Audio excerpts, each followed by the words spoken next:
Students, आज हम करने वाले क्लास 9 का chapter work and energy. Okay, तो वर्क एंड एनर्जी में हम अभी स्टार्ट करेंगे पहले वर्क से।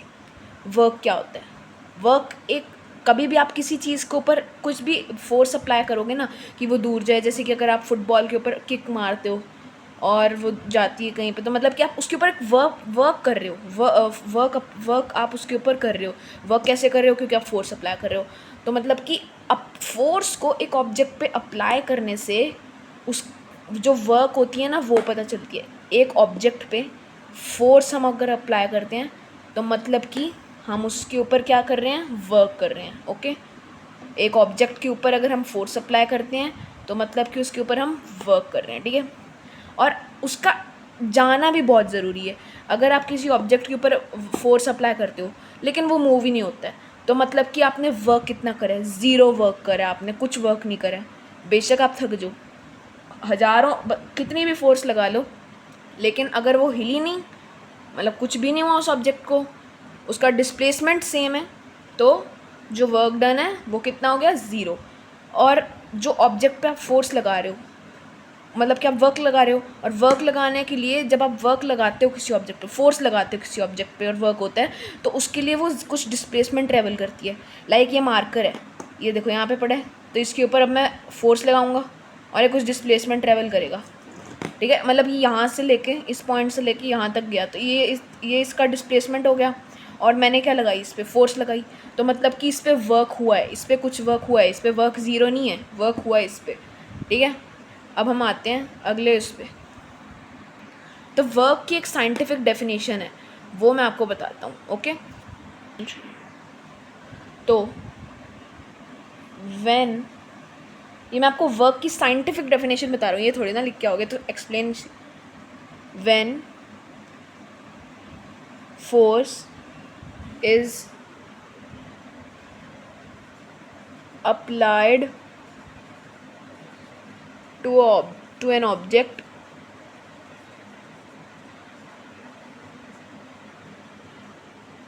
and very very important, it moves a displacement। ये मैंने आपको बताया ना कि वह अगर वो हिला ही नहीं, डिस्प्लेसमेंट कुछ हुई नहीं, तो फोर्स ज़ीरो होगी ना।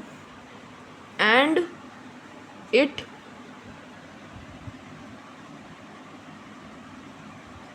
Moves some displacement.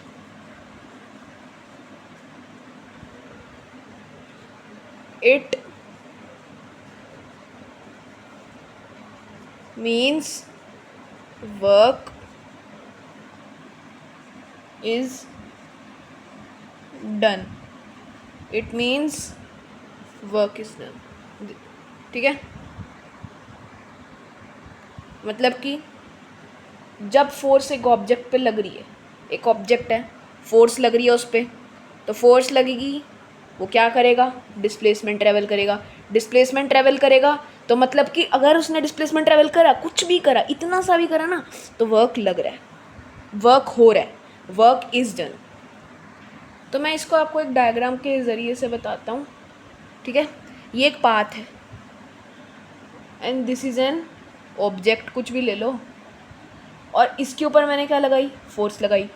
ये आ गया मेरा हाथ, धक्का दिया इसको, उसके बाद ये ऑब्जेक्ट मिला आपको यहाँ पे, यहाँ पे ऐसे कर देते हैं, समझ आ जाएगा। ये ऑब्जेक्ट आपको पड़ा मिला यहाँ पे, तो क्यों? फोर्स लगी। अब जो ये वाली जो जगह है, ये इसे हम कहेंगे डिस्प्लेसमेंट, यानी एस। ठीक है, ये हो गया एस, फोर्स लगी, डिस्प्लेसमेंट ट्रेवल करा, मतलब कि work done, work is done. इस जगह पे ये बहुत इंपॉर्टेंट चीज़ है, फोर्स लगाई, ये ऑब्जेक्ट पहले इधर था, लेकिन जैसे ही फोर्स लगाई ये यहाँ पे आ गया।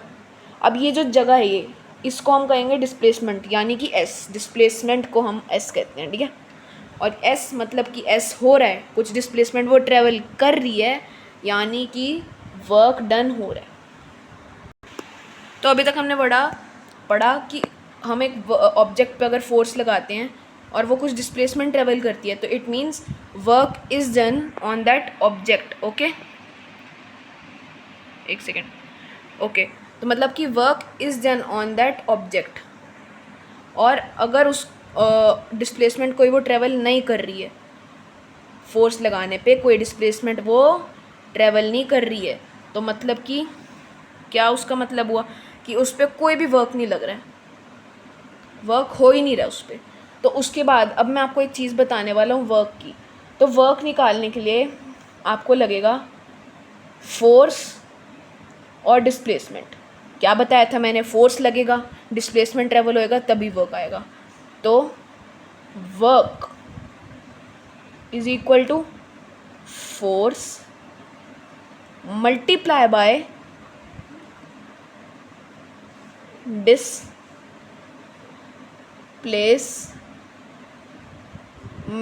ओके, और इसको हम कह सकते हैं कि work is equal to force into S या फिर एफ एस। ठीक है, आगे इतना समझ मत। देखो वर्क कैसे होएगा, अगर उस पे ऊपर फोर्स लग रही है, ज़रूरी नहीं है कि फोर्स लग रही है तो मतलब वर्क हो रहा है, कुछ डिस्प्लेसमेंट भी ट्रेवल करना चाहिए। तो वर्क का फॉर्मूला क्या हुआ, फोर्स को डिस्प्लेसमेंट से मल्टीप्लाई कर दो। फोर्स जितनी लग रही है, डिस्प्लेसमेंट जितनी कवर कर रही है, उन दोनों का प्रोडक्ट वर्क होता है। और work is equal to F into S या फिर F S. Okay, second and the most important thing, what is the SI unit of work. तो SI unit of work is, क्या है SI unit of work, joule. याद कर लो इसको, SI unit of work is joule, J लिख सकते हो आप इसको। लेकिन आप एक साइंटिफिक एसआई यूनिट भी इससे निकाल सकते हो, लाइक जैसे कि work is equal to F into S. ठीक है, तो मतलब कि एफ की होती है न्यूटन, एस की होती है मतलब कि डिस्प्लेसमेंट की होती है मीटर। तो आप इसको न्यूटन मीटर भी कह सकते हो। मतलब कि जो एसआई यूनिट होती है ना, एसआई यूनिट इसकी होती है, या तो आप इसको जूल कह लो, या तो आप इसको कह दो ऑब्लिग न्यूटन मीटर। न्यूटन मीटर क्यों, क्योंकि फोर्स की एसआई यूनिट क्या होती है, न्यूटन, और डिस्प्लेसमेंट की एसआई यूनिट होती है मीटर। तो newton metre, newton to metre, newton metre. तो मतलब कि आप ये भी कर सकते हो, ये साइंटिफिक अगर आपको बताना है, अगर आपको क्वेश्चन पेपर में पूछें कि डिस्क्राइब द साइंटिफिक ये SI unit of work, okay, अगर आपसे ये पूछें तो ये है कि फोर्स की एसआई यूनिट न्यूटन, डिस्प्लेसमेंट की मीटर, तो हाँ आप इसको कह सकते हो न्यूटन मीटर। ठीक है ना, न्यूटन मीटर। लेकिन वैसे एसआई यूनिट जो होती है ना डिस्प्लेसमेंट वर्क की, वो होती है जूल।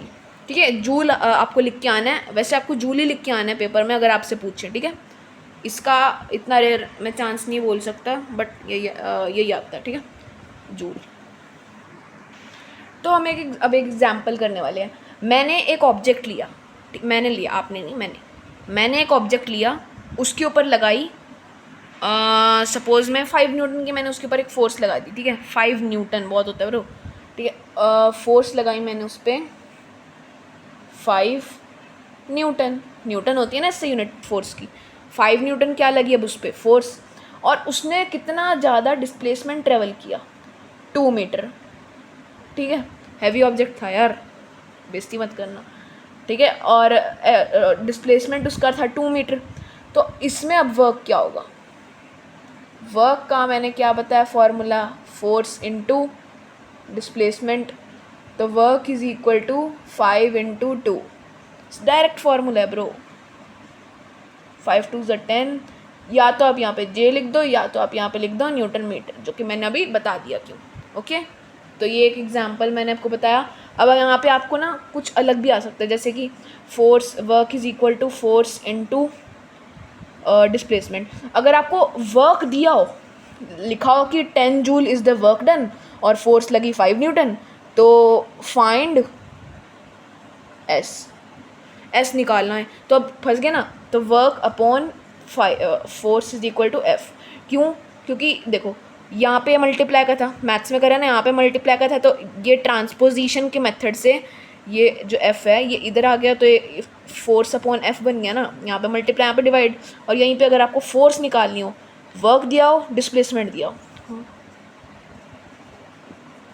वर्क दिया है कुछ भी दे दो यार, 10 जूल, डिस्प्लेसमेंट 2 मीटर, तो वर्क कैसे निकलेगी? W अपॉन में एस, ये भी मल्टीप्लाई का है तो इधर आके डिवाइड हो जाएगा। इसका निकाल दोगे अगर आप, जैसे ये W कितना है हमारे पास 10, ये है 5, तो यहाँ पे आ गया ना 2, और इधर भी ऐसे ही आ जाएगा, W है हमारे पे 10, ये है 2, तो ये आ जाएगा हमारे पे 5 न्यूटन, उधर 2 मीटर। आ गया समझ में इतना? So let us move on next topic. तो अगर अभी आपको लग रहा है कि हमारा वर्क जो है ख़त्म हो चुका है, अब हम आएंगे एनर्जी पे, है ना, यही अगर ये ऐसा आप सोच रहे हो तो नहीं है, क्योंकि अभी हमारा पड़ा है वर्क, ठीक है। चलो कोई बात नहीं। वर्क के भी अभी 3 टाइप्स होते हैं, ठीक है। वर्क के भी 3 टाइप्स होते हैं। एक होता है पॉजिटिव वर्क डन, मतलब कि पॉजिटिव, प्लस मैंने पॉजिटिव की उसमें लगाया है, ठीक है। पॉजिटिव वर्क डन क्या होता है? मतलब कि वर्क हुआ है, मतलब कि जैसे कि आपने फोर्स इस डायरेक्शन में लगाई, मैंने ये मार्कर इस डायरेक्शन में फेंका, तो ये इधर ही मूव करेगा ना, तो मतलब कि उस पर वर्क, ये वाला वर्क लगा है, पॉजिटिव वर्क हुआ है उस पर। और उसके बाद हमारा आता है नेगेटिव वर्क, ये सर्कल मैं कर रहा हूँ सिर्फ ताकि थोड़ा हाईलाइट हो जाए। नेगेटिव वर्क होता है मैंने इधर फेंका, इधर आ गया, क्यों? फ्रिक्शनल फोर्स लग रही है, तो मतलब कि अगर वो नीचे की साइड आए, डायरेक्शन ये वाली जाए, पर मतलब फोर्स मेरी कहीं लग रही है, पर ऑब्जेक्ट का जो डिस्प्लेसमेंट है ना, फोर्स मेरी कहीं लग रही है, याद रखना, फोर्स कहीं लग रही है, इस साइड मेरी अपवर्ड फोर्स लग रही है, लेकिन जा लेफ्ट साइड को रहे, जा राइट साइड को रहे, तो उसे हम कहेंगे नेगेटिव वर्क डन। वो क्योंकि उस डिस्प्लेसमेंट में नहीं जा रहा ना, ये तो सीधा इधर फोर्स लगाई इधर जा रहा है, ये इधर फोर्स लगाई ये इधर जा रहा है राइट में, तो इसमें हुआ नेगेटिव वर्क डन। एक होता है ज़ीरो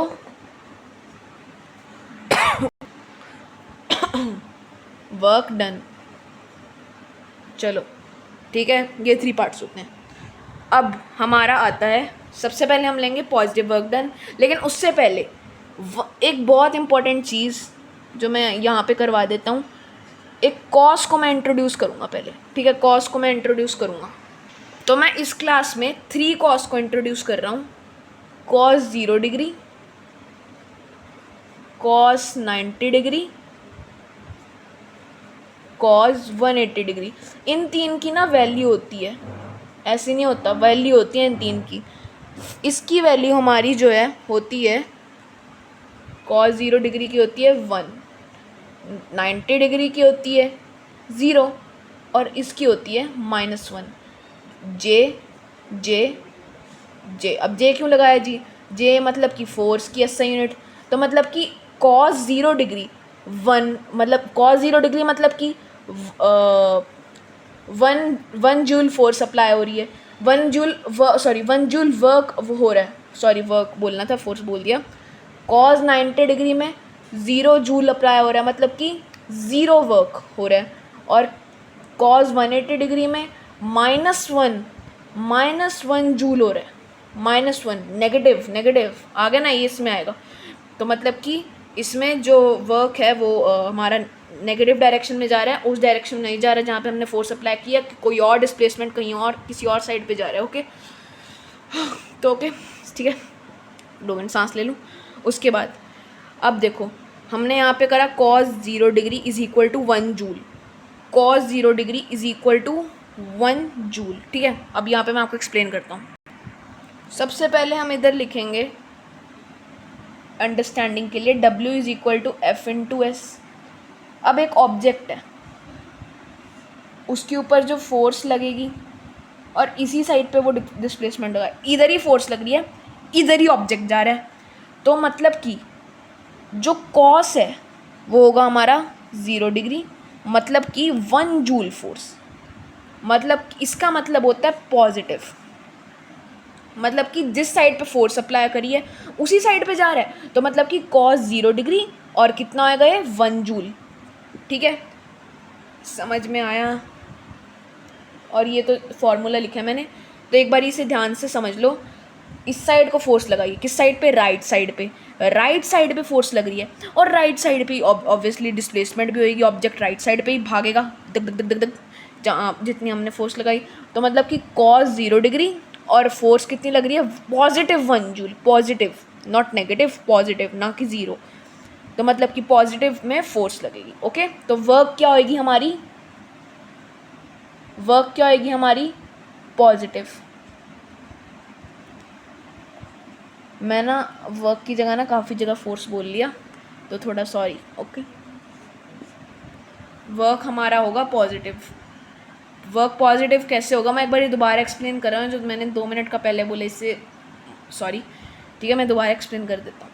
फोर्स इस डायरेक्शन में लगाई, डिस्प्लेसमेंट इस डायरेक्शन में गई, तो cos 0 डिग्री, वर्क कितना लगा? 1 जूल। वर्क जो होगा अगर सेम डायरेक्शन में जा रहा है जिस साइड पे हमने अप्लाई करा है, अगर ऑब्जेक्ट भी उसी डायरेक्शन में जा रहा है, तो मतलब कि जो वर्क होगी वो पॉजिटिव होगी। Work will be positive. Okay, क्योंकि ऑब्जेक्ट सेम डायरेक्शन में जा रहा है। तो अब हम आएंगे माइनस वर्क डन। तो सबसे पहले हम लिख लेंगे अपना formula, W is equal to force into W नहीं वर्क इंटू डिस्प्लेसमेंट। ओके, यहाँ तक अब हमारा हो गया। अब इसमें क्या होता है? फ्रिक्शनल फोर्स एक्ट करती है। फ्रिक्शनल फोर्स करा है ना, फ्रिक्शनल फोर्स एक्ट करती है। ये लगाई जी हमने फोर्स, धक्का दिया, दिख दिख दिख दिख, ऑब्जेक्ट भाग रहा है, लेकिन नहीं नहीं नहीं, डिस्प्लेसमेंट जो होगी ना इस साइड को होगी। क्यों? Due to frictional force, due to frictional force. ठीक है, फ्रिक्शनल फोर्स ऑब्जेक्ट पे एक्ट कर रही है, उसकी वजह से वो फोर्स तो इस साइड लगी, लेकिन फ्रिक्शनल फोर्स की वजह से ऑब्जेक्ट इस साइड मूव कर दिया, क्योंकि फ्रिक्शनल फोर्स जो हमने फोर्स अप्लाई करी उससे ज़्यादा है। हमने फोर्स अप्लाई करी 5 न्यूटन, फ्रिक्शनल फोर्स है 10 न्यूटन। तो जो डिस्प्लेसमेंट होगा वो हमारी फोर्स जिस जहाँ पे हमने लगाई उसके ऑपोजिट साइड में होगा, ऑपोजिट साइड में। तो इस केस में जो वर्क निकालेंगे हम वो हमेशा होता है नेगेटिव। नेगेटिव। अब ज़ीरो वाला तो तुम समझ ही गए होगे, ठीक है ना? ज़ीरो वाला तो समझ ही गए होगे। पहले मैं इसको एक बार एक्सप्लेन कर देता हूँ। देखो, इसमें हमने फोर्स लगा इस साइड, ऑब्जेक्ट इस साइड मूव करा, cos 0 डिग्री, वर्क कितनी? 1 जूल। और वर्क हमेशा इस केस में होगी पॉजिटिव, क्योंकि डायरेक्शन सेम है ना फोर्स वाली, लेकिन डायरेक्शन ही अलग है। फ्रिक्शनल फोर्स की बात नहीं कर रहा मैं हमारी अप्लाई की हुई फोर्स की बात कर रहा हूँ। हमने फोर्स तो इस साइड लगाई ना, लेकिन ऑब्जेक्ट इस साइड मूव करे, तो हमारे लिए जो वर्क डन होगा वो कितना होगा? माइनस में होगा। मैंने आपको शुरू में क्या बताया था कि हम अगर किसी ऑब्जेक्ट पे वर्क करें, मतलब कि उसके लिए हमने उसके ऊपर फोर्स अप्लाई करी, लेकिन अगर वो मूव ही नहीं करा, चाहे हम कितना भी थक जाएं, कितनी भी कोशिश कर लें, लेकिन वो मूव नहीं करा, तो वर्क कितना होगा? 0। वर्क होगा 0। लेकिन अब वो चलना तो दूर की बात है भाई, अपने अब उस फोर्स की जिस डायरेक्शन में फोर्स लग रही है उधर चलना तो दूर की बात है, वो हमारे फोर्स की दूसरी साइड पे जा रहा है। तो इसका मतलब जो वर्क होगा वो नेगेटिव होगा। Now let's come on zero work done. तो यहाँ पे हम इसका फॉर्मूला लिख देते हैं, work is equal to force into S. अब इधर क्या होता है, इधर भी मैं आपको बताता हूँ। ये एक पाथ है, ठीक है। मैं चैप्टर 3 नहीं करा रहा मैथ्स का, ओके, ऐसे ही बना दिया यार, हाँ ठीक है, ओके। ये एक ऑब्जेक्ट है, ये मैंने लगाई इस पे फोर्स, मूव करेगा ये इस साइड, फोर्स इस साइड लगी, ऐसे इस साइड, क्या बनाए? 90 डिग्री। ठीक है, मैथ्स कर लो यार तुम, ये लो थोड़ा तीसरा चैप्टर तुम्हें याद आ जाएगा ना मैथ्स का, ओके। हाँ चलो, let's come on this, okay. वापस आते हैं, भूल जाओ मैथ्स, हाँ भूलो मत, याद रखना यार, हाँ ठीक है। देखो, फोर्स इस साइड लगी, सीधा फोर्स लगाया, फोर्स दिया, धक्का आगे, लेकिन धक्के की जगह तो भाई इधर निकल गई। देखो, धक्का मैंने दिया, ये सामने धक्का दे दिया, अरे इधर निकल गया, तो क्या बन गया? ये 90 डिग्री बन गया। स्ट्रेट फोर्स हमारा सीधी जाएगी, फोर्स का रिलेशन ख़त्म नहीं होगा यहाँ पे, फोर्स तो जाएगी सीधी, लेकिन डिस्प्लेसमेंट इधर चलेगी, ओहो ये तो गड़बड़ होगी, तो डिस्प्लेसमेंट इज होगी क्या बन गया 90 डिग्री। तो इस केस में जो हमारी जो वर्क डन होती है वो होती है 0। ओके, वर्क जो हमारी होएगी वो होगी ज़ीरो, मतलब कि कॉज 90 डिग्री, और कॉज 90 डिग्री मतलब कि 0 जूल। 90 डिग्री हो रहा है ना यहाँ पे, और यहाँ पे 180 डिग्री हो रहा था, तो यहाँ पे ये भी लिखना है। इस वाले में मैंने लिखा नहीं, कॉज 180 डिग्री, तो कितना हो गया -1 जूल, नेगेटिव नेगेटिव, और इसमें 0 जूल। ठीक है ना, तो मतलब कि इसमें जो वेट होगा उसकी कुछ ना कुछ प्लस में वैल्यू होगी, +1 +2 +3, और इसमें होगा -1 वेट इज इक्वल टू, मतलब माइनस में होगा इधर वेट, इधर होएगा प्लस में, और इधर जो वेट होगा वो हमेशा होगा 0। चलो हाँ आ गया समझ, ठीक है। ओके, अब हम वर्क की करने वाले हैं दूसरा फार्मूला, ठीक है, वर्क का दूसरा फार्मूला। अभी हम एनर्जी पे नहीं आए हैं, सॉरी टू से, ओके, सॉरी टू से, वेरी वेरी सॉरी टू से, अभी हम एनर्जी पे नहीं आए हैं। वर्क का दूसरा फार्मूला होता है mg × s, s अपना वही रहेगा mg फोर्स, ठीक है, फोर्स mg लिखेंगे हम। क्यों लिखेंगे, हटा दो, क्यों लिखेंगे mg, हमें आपको ना अभी तक ऐसा होता है कि फोर्स आपको गिवन होएगी, ठीक है, आपको डिस्प्लेसमेंट गिवन होएगी, ठीक है, आपने W निकालना है, तो मतलब कि आप ऐसे निकाल दोगे, ठीक है, ऐसे आप निकाल दोगे। लेकिन कभी कभी, चलो कभी कभी ऐसा हो गया उन्होंने धोखेबाजी कर दी, उन्होंने S नहीं दिया, W दिया, W दे दिया 20, फोर्स है, फोर्स तो पहले ही है, फोर्स का कोई नहीं है, फोर्स है 10 न्यूटन, और आपको S निकालने को बोल दिया, तो वो आपको सिखा दिया कैसे ट्रांसपोजिशन से आप निकाल सकते हो। लेकिन कभी कभी F नहीं दिया होता है और W और S दिया होता है, तो 20 के अपॉन में 2 आ जाएगा, transposition bro, transposition, F × S ये इधर आ जाएगा, अगर ये ना दिया हो तो ये इधर आ जाएगा, और ये क्या आ जाएगा, डिवाइड में आ जाएगा, ठीक है, ये आ जाएगा डिवाइड में, और अगर ये ना दी, अगर फोर्स ही ना दी हो तो ये होता है W/S। लेकिन हम इसके फॉर्मूले की बात करें mg × s, तो कभी कभी क्या होता है, आपको मास दिया होता है 10 kg, डिस्प्लेसमेंट आपको दी होती है 2 मीटर, और आपको कहते हैं वर्क निकाल लो। अब आप कहोगे भाई वर्क तो फोर्स से निकलेगा, तो घबराने की लोर नहीं है। ओके, इसमें क्या करना है, work is equal to mg × s, ये एक अनदर फार्मूला है। अब अनदर फार्मूले में आप देखो हमारे पास 10 है ये मास। अगर आपने ग्रेविटी वाला चैप्टर करा है तो आपको ये भी क्लियर होगा कि ग्रेविटी कितनी होएगी, या तो आप 9.8 ले सकते हो, gravity can be 9.8 metre per second square और 10 मीटर पर सेकेंड स्क्वायर। ये यूनिवर्सल ट्रूथ है, इसको कुछ नहीं है, ये यूनिवर्सल ट्रूथ है, ऐसा ही होता है। या तो आप 9.8 लो या 10, दोनों सही रहेगा। लेकिन अगर आपको क्वेश्चन पे स्पेसिफिक लिखा है ना कि ग्रेविटी इज इक्वल टू 9.8, तो आपने वही ग्रेविटी अप्लाई करनी है।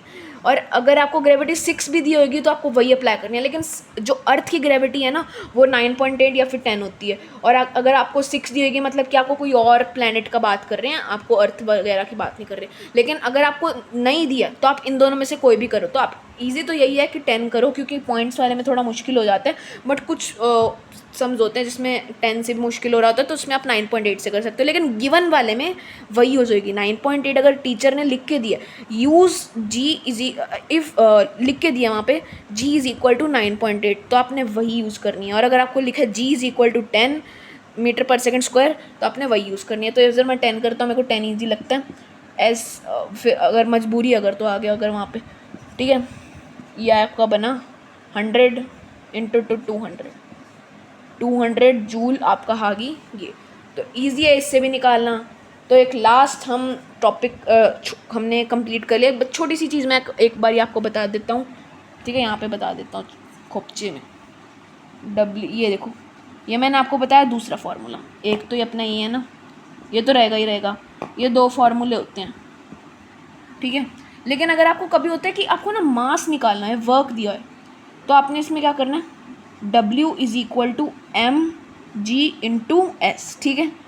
ये बनेगा W/S/g is equal to m। समझे? मतलब कि W दिए, S दिया है और आपको मास निकालना है, फोर्स नहीं निकालनी। कभी आपको बताया ना कि फोर्स निकालने को दिए थे, बोला आपको मास निकालना है, आपको बोले तो ये होगा W, जैसे कि हमारा है, अबे यार मैं एक तो नोटबुक वाला कर देता हूँ। W हमारा 10, S हमारा 2, G मैंने क्या बताया कि हमारा कितना भी हो सकता है, 10 या फिर 9.8 या फिर दिया हो तो आपको वही लिखना पड़ेगा। तो 10/1 इंटू 10/2, तो ये बना 100/2, ठीक है। ये बना 100/2 तो 2, तो मास आ गया 50 kg। इसको आप रीचेक भी कर सकते हो। रीचेक कैसे कर सकते हो? जो मास है, मास की जगह आप 50 kg पुट करो, और जैसे कि आपको वेट यहाँ पे दिया हुआ था 10, मैंने लिया लेकिन एग्जाम में दिया होगा 10, तो आप उसको चेक कर सकते हो। 50 इंटू 10 इंटू 2, क्या 10 ही होगा? ठीक है। आप मतलब ये तो मैंने एक एग्जाम्पल दिया ना, आप इसको मत देखो, लेकिन आपको जो प्रॉपर दिए होते हैं वहाँ पे न्यूमेरिकल्स, वहाँ पे आप ऐसे चेक भी कर सकते हो। जैसे मास की अगर आपने निकाली 50 kg, तो वहाँ पे आप इजी आराम से बैठ के अपना चेक करते रहना, ठीक है, कि क्या आपका आया या फिर नहीं आया, ठीक है। सो ये तो चलो मैंने ऐसे ही करा है, गलत न्यूमेरिकल है, ऐसा नहीं होगा। बट आपको कभी कभी होता है कि वर्क में mg/s में आपको s ना दिया है और मास दिया है, तो आपको कंफ्यूज नहीं होना है। या फिर अगर आपको कभी कभी क्या होता है कि ये देखो, वर्क में आपको कभी mg/s में m ना दिया और s दिया, या फिर s ना दिया और m दिया, तो कंफ्यूज नहीं होना, बस ट्रांसपोजिशन लगानी है। g तो पता ही है ना आपको, g कितना होता है, 9.8 और 10 metre per second square. So that's it for today's video, okay. और एक लास्ट चीज़ जो कि मैं हमेशा बोलता हूँ, ये सारा तो एग्जाम में करा होगा, ये न्यूमेरिकल का रहता है, इसको मत देखो, ठीक है। ये न्यूमेरिकल का रहता है, आपको वहाँ पे अप्रोप्रिएट वैल्यूज़ के साथ आपको दिया लगेगा, लेकिन कुछ फ़ायदा नहीं अगर ये चीज़ ना करो। As always subscribe.